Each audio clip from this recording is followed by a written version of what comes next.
Beyond the Bite is powered by Bridgewater Consulting Group, partnering with communities to deliver smarter utility strategy, modern infrastructure solutions, and results grounded in real experience. Together, we're building smarter, more reliable, and more resilient utility systems now and for the future. Now, back to the program.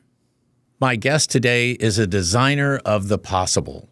As the founder and creator of Piñata Possible, Laura Saldivar Luna created a space to be able to coach leaders, helping them break through their own self-imposed limitations, to break through the walls, the obstacles, and the fears that limit all of us, limit our growth, our potential, and limit becoming our best selves.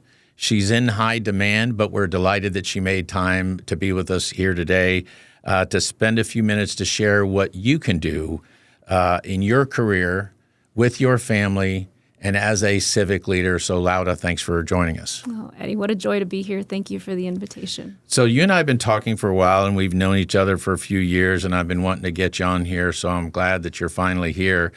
But the first thing, Piñata Possible, I need to know the story behind the name because I think it's a great story. Thank you, Eddie. Well, Piñata Possible is in many ways my core belief in humanity. It is the belief that every single human being has within them limitless good and infinite potential and power. And when we allow that power, that potential, and that goodness to be fully expressed, to break through, if you will, then the entire collective in our communities gets to benefit from our full expression and giving of who we truly are.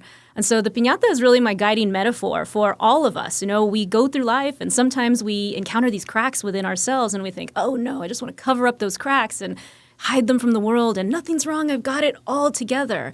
But the real magic with the piñata happens when we let it go to pieces, when we let it fall apart, because then what's inside gets to be shared. And so as I work with leaders and we work to break through to new possibility, oftentimes what we're doing is leaving behind a previous form, a previous construct, previous limitations that we didn't even know were holding us back in the first place. And we can honor and celebrate those and laugh about that, while we then build towards what it feels like to actually be who we truly are.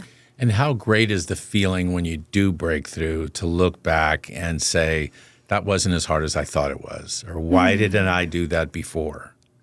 The feeling it's twofold. I'd say when I work with leaders, there's typically two things that happen when we're in that place of breakthrough.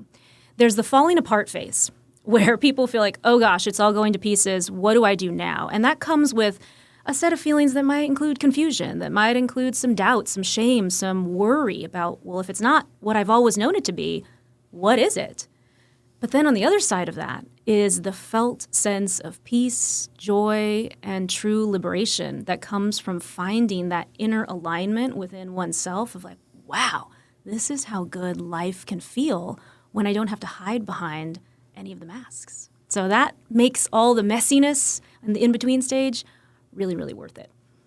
So we're all products of our upbringing, and you talk about this a little bit, but one of your goals is that you don't have to be limited by your upbringing. Yeah. But in your particular case, you and your sister were the first college attendees in your family, but a big part of who you are was established by the jobs that your parents had, which guided them through life. So I want you to tell me what you learned from your parents that's helping you today as a coach. My parents are two remarkable human beings. And I just saw them this morning because thanks to them, I get to be here. They are caring for my two young ones right now for me to be able to be here this morning. And my parents are a total inspiration to me. Both of them did actually attend college for a period of time. They were not able to complete their 4-year degrees, and it was a big goal for the two of them that the children that they had would have as an option and as a possibility the chance to go to and graduate from college. So they did everything they could to support my sister and me in that journey. We both did graduate from a 4-year university. And my parents worked so hard, and they continue to work so hard to just show what can be love show what can be truth, show what can be beauty in the world. But their jobs early on, they met working at a Pizza Hut, which I think is amazing. And so they pioneered 2 different careers in 2 different fields. My mom was an early employee at Southwest Airlines when they opened their first reservation center here. So she worked on the phone lines, taking calls from Southwest Airlines customers. And my father was an entrepreneur. He was a businessman. And so he was a bookkeeper and accountant. But prior to that, he had started and led several different businesses, including dry cleaners. And I remember being very, very young and going with my parents to my dad's business and standing behind the cash register and playing with the buttons and being fascinated by the cash drawer opening and closing and seeing people come in and out and thinking, there's something in this exchange that just feels so magical. Maybe one day, I'll be able to start something of my own in this way. But my parents were real experts in helping people get from one point to the next, whether it was a flight, my mom helping people to book and rebook and pivot when their journey didn't go according to plan. And my dad was a real expert in helping people solve problems. When they wanted to get from one point to the next and they didn't know how to cross whatever that bridge would be, he would break down very complex things so people could solve whatever issue was in front of them and not repeat those same mistakes moving forward. So those gifts were instilled in me very, very early on, just observing that, being immersed in that kind of world. So I'm not surprised that they taught me to dream really, really big. And now it's my mission to be able to support other people in holding the picture of possibility of what they can be without letting anything get in the way. Because it's all still just a journey of how do we get from point A to point B and clear away anything that is in the way that stops us. Your cash register story is reminding me of my daughter who's 21, but when she was 4, I was running errands, and we went into the lobby of the bank to the ATM machine. And when the money came out, her eyes got really big, and she said, "So that's where money comes from." Dad, get some more. I love that. But she's majoring in interior design at UTSA, and she made a comment about wanting to have a business of her own. And when I asked her why, she said, well, if you and Mom can do it, I would like to do it. And I learned from Lyft Fund when I served on the board there back when it was Acción, Texas, and from an economist that the spirit of entrepreneurship is one of the most powerful tools to breaking the cycles of poverty. Yes. So seeing your dad in his business and feeling your mother dealing with people who are panicking because they missed their flight and they don't know what to deal with, are valuable tools, I would assume, in what you're doing today. Absolutely. Absolutely. Because for both of my parents in their line of work, they were hearing from people a deep desire. I want to go somewhere. Can you help me get there? And that's exactly what I'm doing now in my business, listening to people unfold. This is what I really, really want. This is where I really, really want to go, but I don't know how to get there. And so it's all just about mapping and opening up the pathway to the possibility that they already feel within that's calling them. And I would imagine in this line of work, you have to be a good listener because you really need to understand, which you are, you really need to understand where people are and where they want to be. So speaking of where you want to be, I met you when you were at Teach for America. Yes. And so at what point did you say, I want to be my own boss, I want to be able to help other people, and I think I can do this? At what point, where were you, what thoughts started coming into you that drove you to the decision to do jump off the cliff, so to speak, and start your own business? Yes. Well, the first reason and the first memory that comes to mind for me on that jump is actually a story of when I was really, really young. So I want to say I was about 5, 6 years old, and I went with my mom downtown San Antonio to pay a bill. And I think it was either our water bill or electric bill, I can't recall, but we went to wherever the office was to pay the bill in person. And I remember walking in and seeing this huge building with all these elevators and all these fancy people. And I thought, this is what I want to do. I want to be a fancy person in a fancy building, riding elevators, all dressed up, wearing high heels, and running something. That's what I'm going to do. And I would see this, in different movies that I would watch as a kid growing up. One of my favorite movies was Big Business, featuring Bette Midler and Lily Tomlin. And I said, what are these people doing that they get to drive up in limousines in New York City and go in these big office buildings and run the show? Whatever that is, that's what I want to do. And so I went to college with this whole dream of, I'm going to run something. I'm going to run for the presidency of the United States. Like, I want to be in charge. And ultimately what was underneath all of that was I want to make a real difference. I want to make a real difference for a community that I love.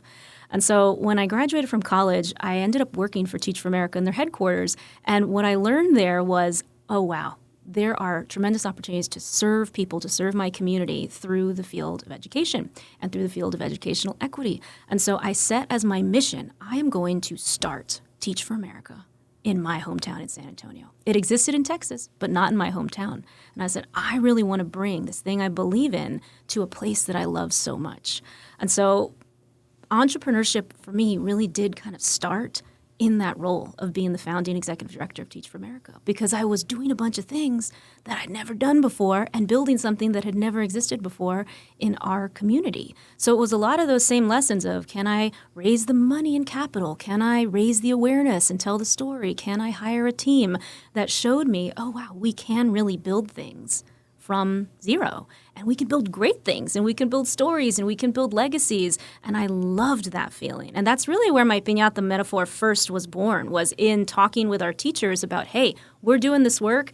Our kids are at the center of the work that we do. We are doing what it takes to break through and be who we need to be to best serve our students. And so that metaphor has always been with me throughout my entire career in some form or fashion. And when I got to this point in my career at Teach for America, I said, okay, well, what's next? What's now? Really, the honest truth about this, Eddie, is there was a big breakdown. There was a big breakdown in my leadership that caused me to stop and say, is this the only way to live? Because while I had been building all these wonderful dreams, they had been coming at a cost. They had been coming with some sacrifice, and they had been coming with some disconnect from who I really, really was.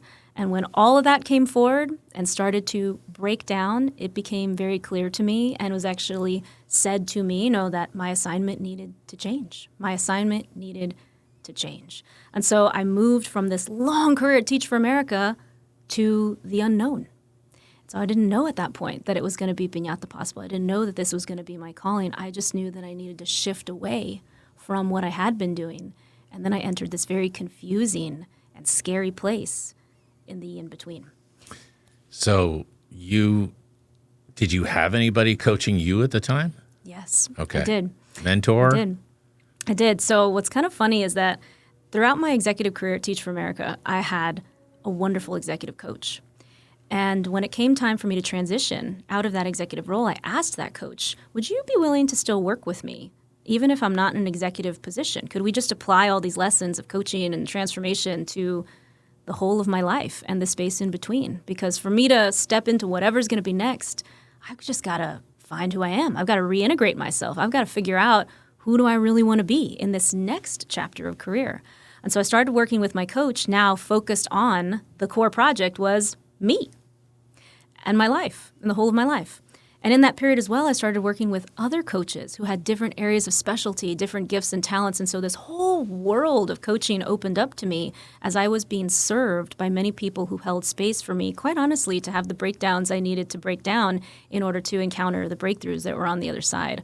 And so I remember after several months of going through this process of learning and unlearning and the falling apart phase that came to be so vital for me to leave behind this shell of who I was, I realized that my calling was not just to go back into an organization and continue the same climb in career I had been on, but it was to pave a new pathway and to be of service to other people, other leaders who were trying to find a new way to lead and don't know how to can't figure out how to get there. And so I started to make it my mission of, well, can I hold these kinds of spaces for other people to come home to who they really are? Because I've been served by that. I have seen the value in my own life, and now I want to help serve other organizations and people by being that clear space for them. I imagine that you probably see a lot of people or come across a lot of people who've been on a treadmill.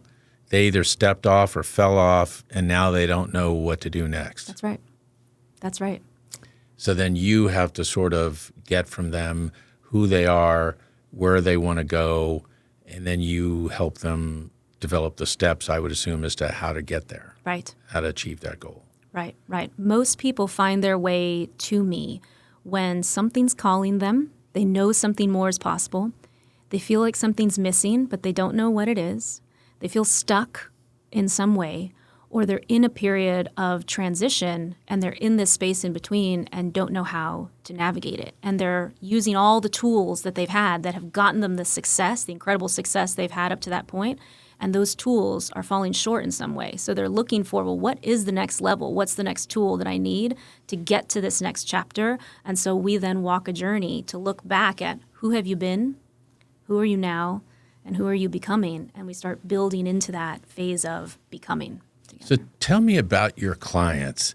Are they nonprofit leaders who want to help solve a problem? Are they corporate executives who want to move up the corporate ladder? Yeah. Are they individuals who are trying to figure out, how do I give back to my community? How do I be a stronger leader? Or just someone not necessarily in the work environment, but how do I become a better person, which then allows me to become a better mother, better father, and that sort of thing. Who is it that calls you? Yes. Yes to all of that. Yes to all of that. Because the common thread for people who find their way to me, I'd say they are social impact leaders. That's what I've come to call them. They are people who, in some form or fashion, are trying to lead something or lead in a way that is going to be of social good, social well-being for others. So they oftentimes are people who have missions that matter. They are leading endeavors to be of service to our community. They are leading causes and missions that seek to effect a transformation for others. Or they are leading their families with that same kind of orientation of how can we create the best possible path forward for this group of humans that I care about and love so very much. And so social impact leaders, to me, the common thread is they're often working in a way and on something that feels bigger than themselves. And so they're so focused on how do I get the change, how do I get the transformation for this wonderful cause I care about.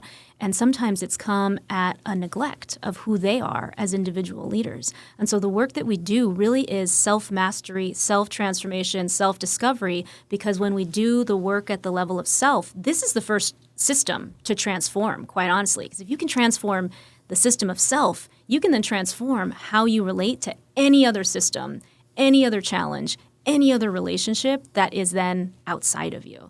And so when we do that work, people sometimes come in and say, I want to make this change in my organization, or I want to make this change with my family, this relationship. And what they find is by making the change within themselves, it has a ripple effect on all the areas where they lead.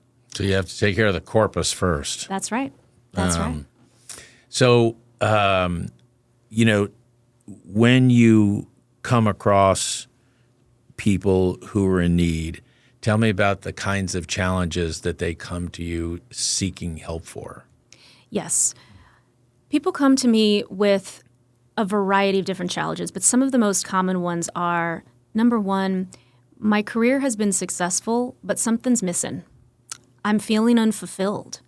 I'm feeling like there's more possible for me. I'm feeling like I want to do something totally different than what I've been doing, and that scares the heck out of me because I've been really good at this whole first career that I've had. Okay, let me just interrupt you real quick because you're speaking my language, because this is what I went through during the pandemic. I spent 16 years at a corporate job, feeling unfulfilled at the end. I loved what I was doing, and I worked with a really great group of people, and I'm still very much in close ties with them.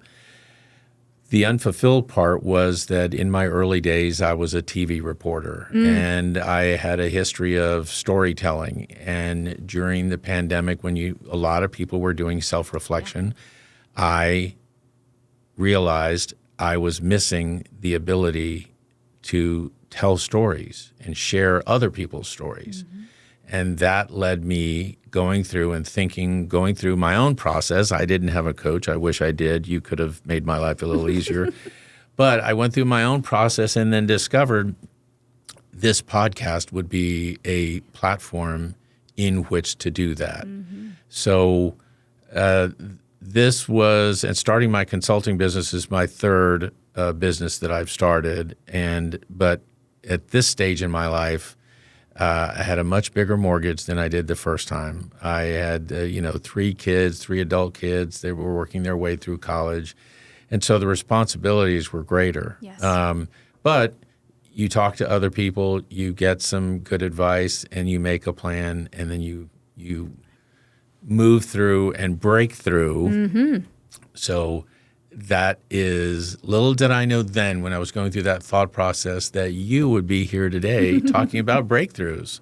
So I didn't mean to interrupt you, but it's something that's, I think, probably a lot more common than people realize, that feeling of unfulfilled. So you said that was one of the reasons people come to you. Yeah, people feeling unfulfilled, right, or people feeling like something's missing. There's something more possible. I think another reason people come into coaching is they're feeling burnt out. They're feeling tired. They're feeling overwhelmed. They're starting to feel the toll of the work that they've been doing, the toll that it's taken. Right. They're starting to feel the impact of the sacrifices. They might even be experiencing some of the evidence of those cracks in the foundation, right? Maybe they've got a relationship that matters to them that's now falling apart and is needing some attention. Maybe they are confronting, oh wow, there've been life changes along the way. I've encountered loss, or I've got a new baby, and now I'm like, oh gosh, my whole world is rocked. What do I do now? Who am I now? And so they're coming in a state of fatigue, burnout, or deep questioning about, there's just got to be a better, easier, more efficient way to do this work. How do I balance it all? So those are kind of two of the main dimensions folks come to me. And then sometimes people come to me and they're like, I don't know what I need. I just know that I need to go on this journey. And that can be really fun as well, because I like to make it okay for people to not know. I don't know is an invitation to discover. I don't know is a world of possibility. But most folks who have achieved incredible success, have had really wonderful careers, I don't know has not always been the safest thing to say out loud. I don't know has often been a threat. I don't know has come at a cost, as a risk for folks. And so to be able to hold a space to say, let's just take a breath and embrace I don't know as an opening into new possibilities. How difficult is it for people to take that breath, or to kind of go up to the 30,000-foot level, and all of a sudden things begin to come into focus where they can see, oh, wow, why have I been doing that? Yeah. That's not what makes me happy. That is over there. Yeah. It can be quite difficult, but it's actually quite simple how to begin to dig into that difficulty. Because I will, it's funny, the first thing that I often am teaching leaders and inviting them into, the invitation, is an invitation to breathe. And that can feel very radical and very shocking to a leader that is accustomed to moving 1,000,000 miles a minute.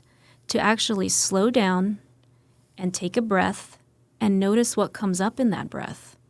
Notice what thoughts, emotions, fears, whatever is already present just in a single breath.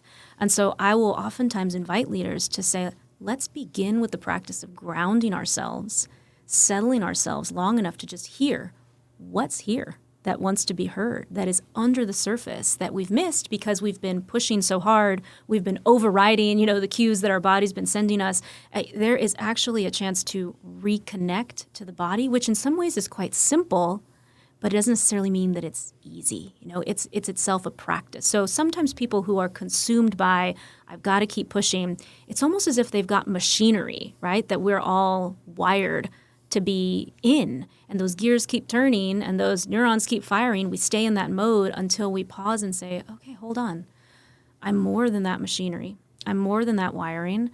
And if I'm more than all those things, what else can be possible? So it can be shocking, which is why people tend to avoid it, but then it can be very liberating once you sit with it and breathe into it for a little while. You posted on social media about recently you took some time off to sort of recharge your batteries. And is that what you mean by breathe?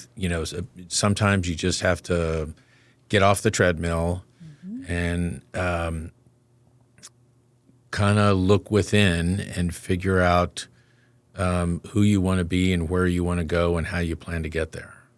Yes, and I would say. So yes, taking some time away, taking some space, going within can be a dedicated practice of I'm going to take a week, I'm going to take a day, I'm going to take an hour. It can also on top of that, though, be a micro practice. And I would encourage every leader, as you're about to walk into a meeting, as you're about to have a tense conversation, as you're about to have an exchange of feedback, as you're about to receive news or notice on a key decision, the breath and an opportunity to ground and come back into who you are and who you want to be in the moment is one of the most underutilized and most important leadership practices we have.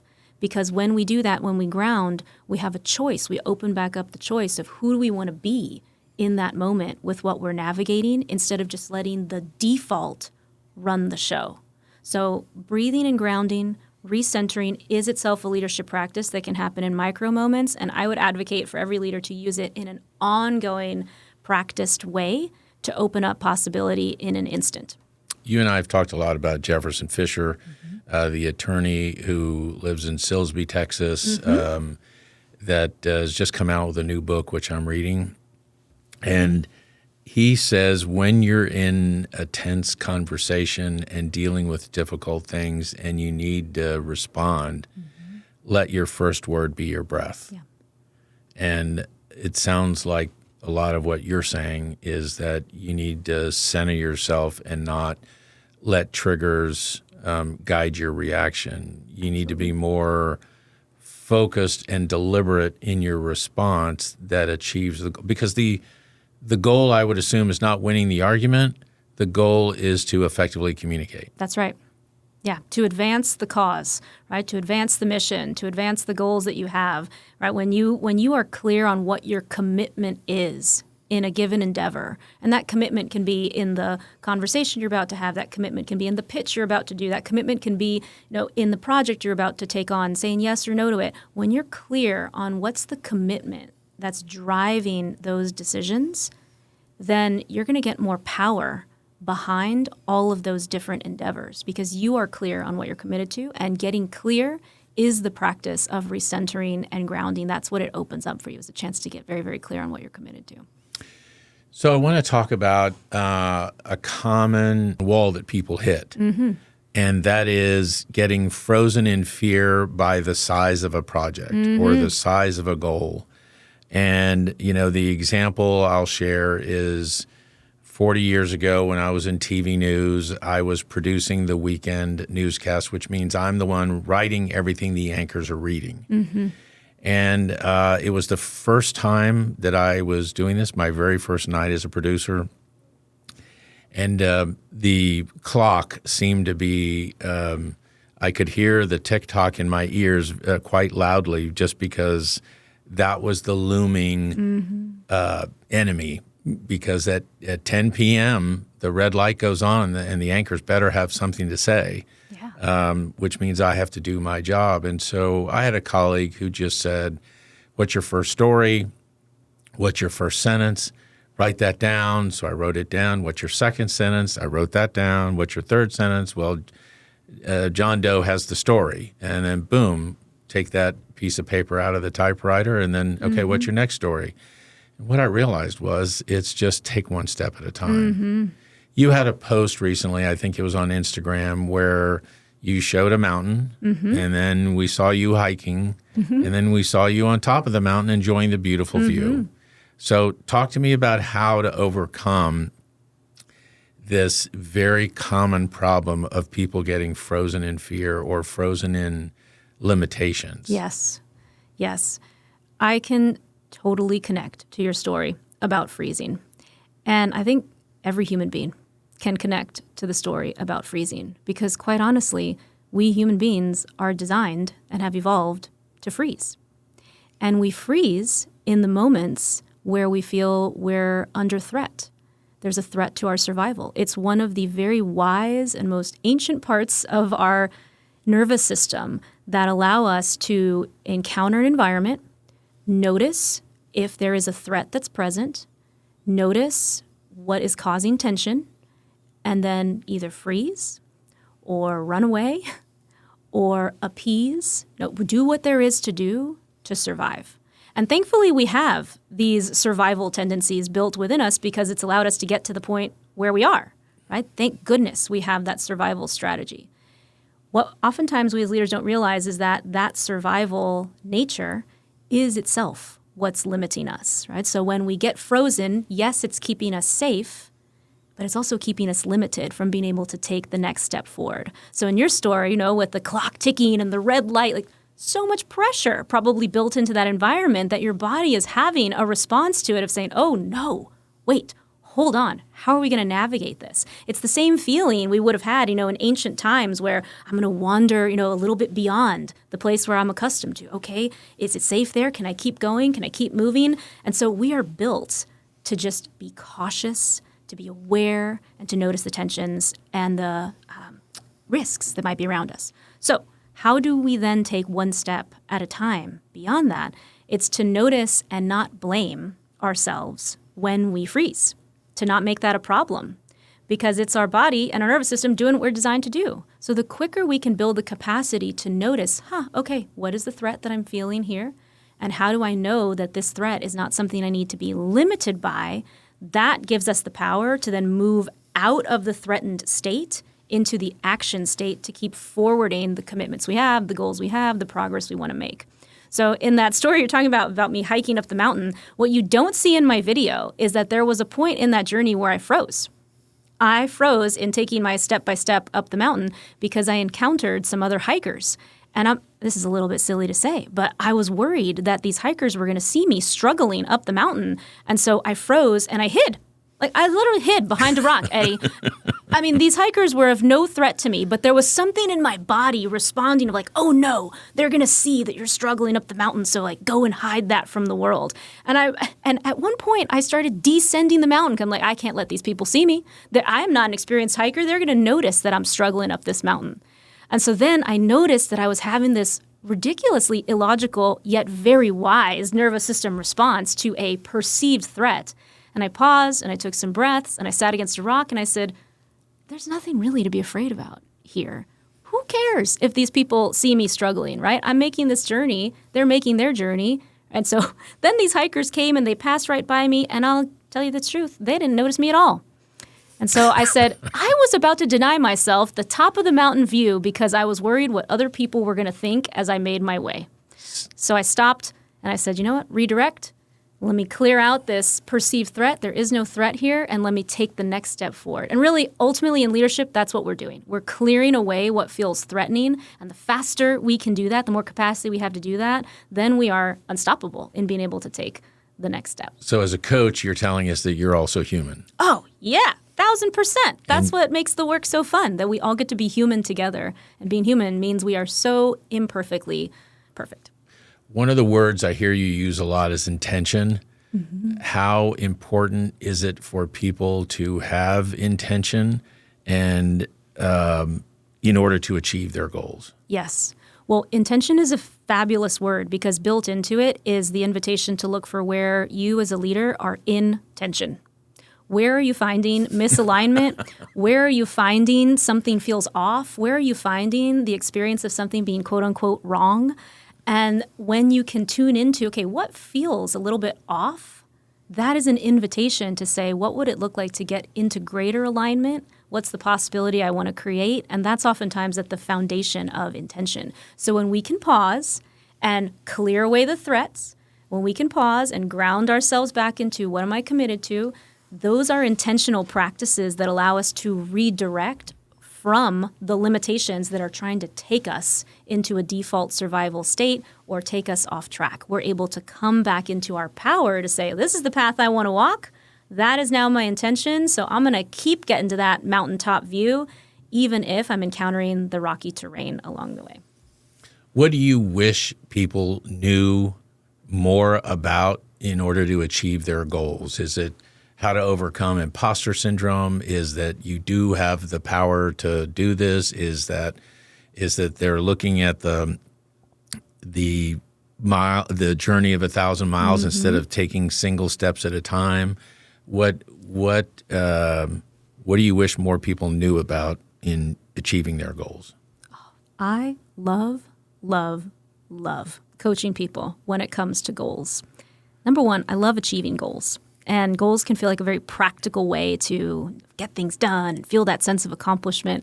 I often find, though, what a lot of people don't know about goals, and this is where there's total possibility to break through to new levels, is that sometimes the very thing getting in the way of progress and getting in the way of our momentum and our achievement is the goal. The goals we have. They are themselves a source of limitation, and or the way we are relating to those goals is a source of limitation. So when we can increase our awareness about ways that our goals or our goal setting or our relationship to our goals is limiting us, then again, we can break free from that limitation and say, okay, how do I orient in a different way to be able to move toward the thing I really, really want? So I can give you a specific example of this. A lot of people set goals, and this is strategic. They set goals from what they've known in the past, or they set goals from what is true today in the present. So the missed opportunity there, while those are not bad or wrong, those can be very strategic, is that people sometimes forget to look to the future. That we're in a dynamic world and not a static world. Yeah. When you set a goal from the future that you want to be true, you will get different actions in the now. I'll give you an example of this. Let's say that we're talking about something really practical. Let's use how much money you want to make in your business or in your salary. And you look to the past to look for evidence about, okay, well, I've made X amount of dollars in the past, so 3%, 5%, 10% increases over the years, and what can I estimate will be my salary increase for the year ahead? What can my business perform with, based on our past pattern of performance? So we look at that. Totally reasonable, totally strategic. Or we look at the present market, the present conditions, what's out there in the world. Okay, what's the performance like for other competitors in my industry, or people at my level of experience, what are they making? And we set goals based on that.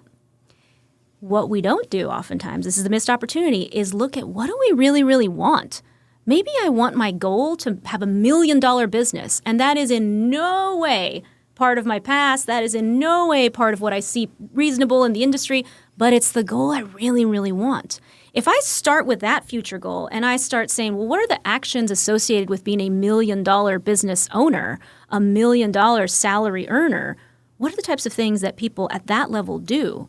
And if I want to be there in a matter of years, how do I backwards map my way to now? What kinds of milestones for financial targets do I need to set now to get to that place? And so instead of getting the incremental improvement on where I've been or aligned performance to what's current, I'm getting bigger leaps in my performance and in the actions that I'm taking because they are aligning to a future of possibility, which, by the way, may not have ever been done before. Think about the iPhone, right? If Apple and Steve Jobs were like, hey, let's just continue to improve upon the phone and make progress based on what we've known or what we see our competitors doing, we wouldn't have had the monumental leap. Well, you're describing BlackBerry. They didn't see the future.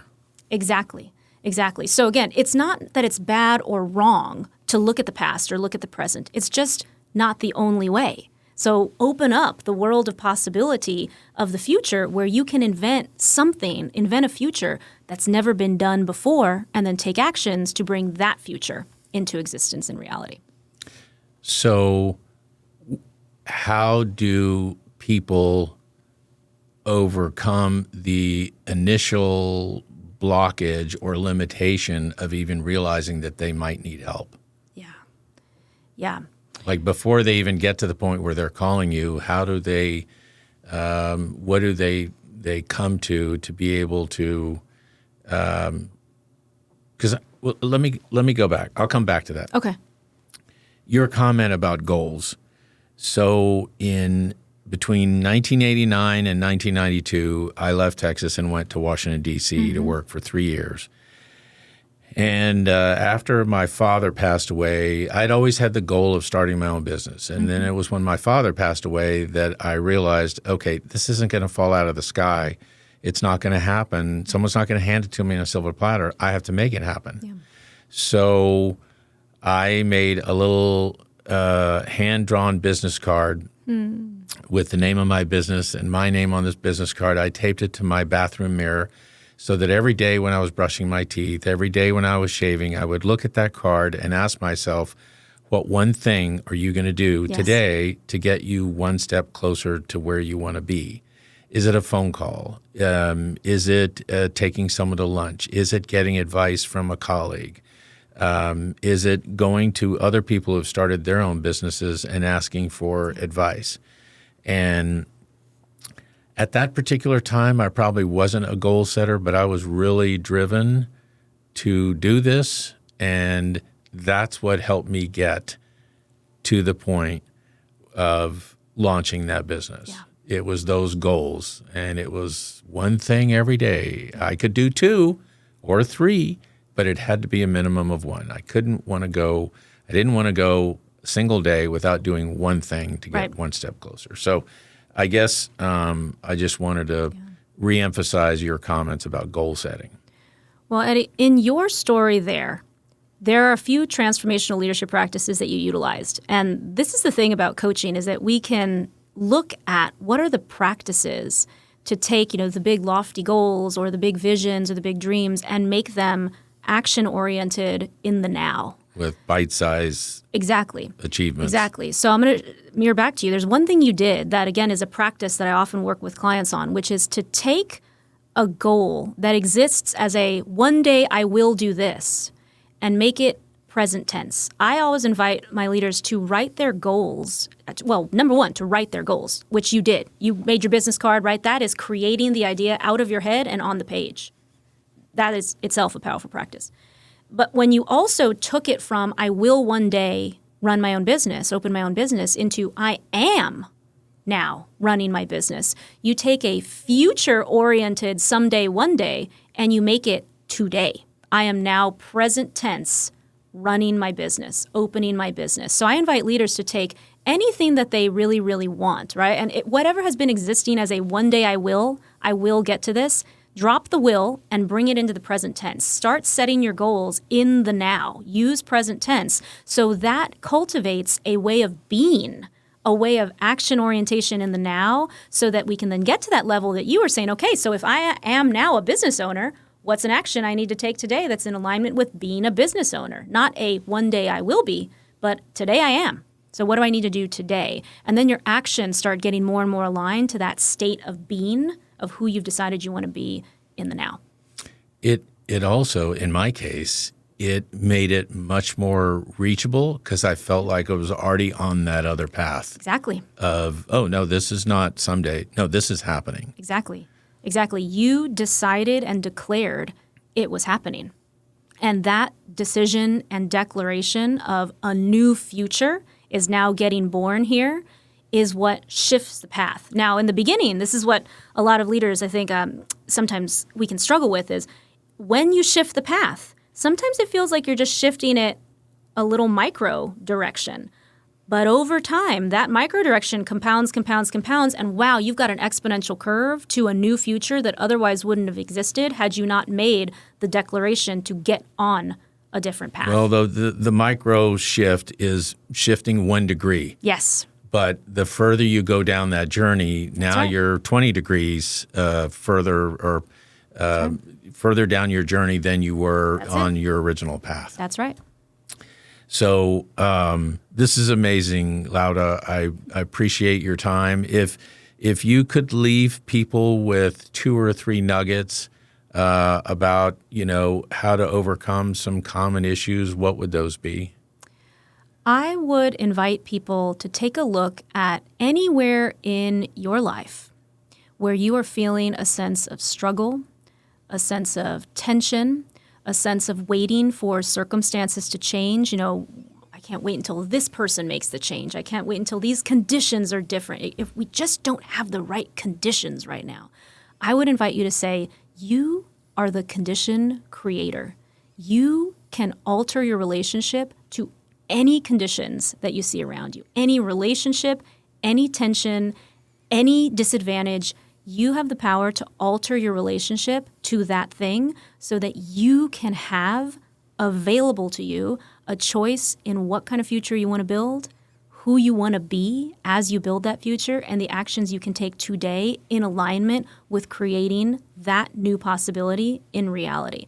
And I think we underutilize that power so often because we're looking for the change to come from somewhere else, or we're waiting for the circumstances to shift, or we're feeling beaten down by those circumstances. Rightfully so. Those are very real emotional experiences.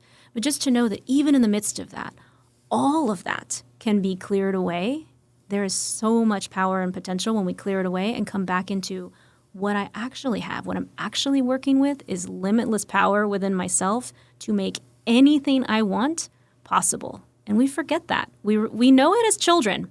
We know that we can, all of a sudden I'm a unicorn, all of a sudden I'm a firefighter. Like, we know we can be whatever we want in an instant when we're young.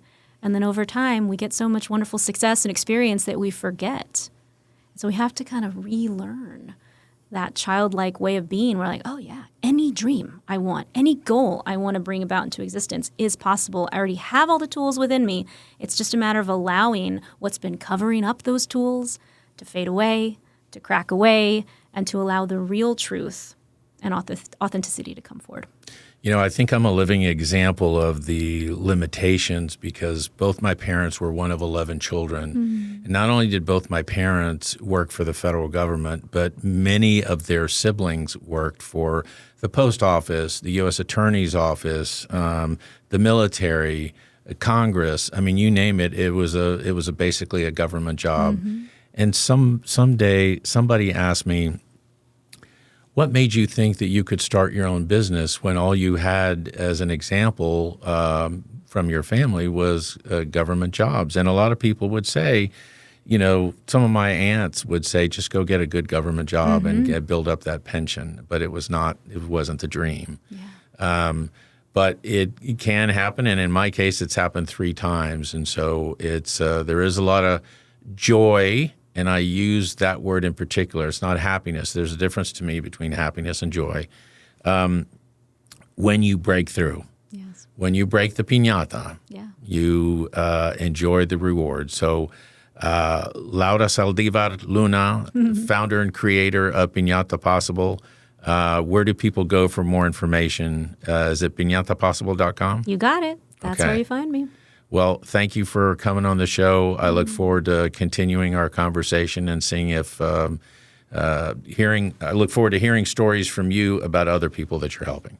Thank you, Eddie. And thank you for being the storyteller you are that helps to elevate this kind of discourse and possibility for our community. It really matters, makes a difference, and it's a joy for me to be here in this conversation with you. Well, thank you.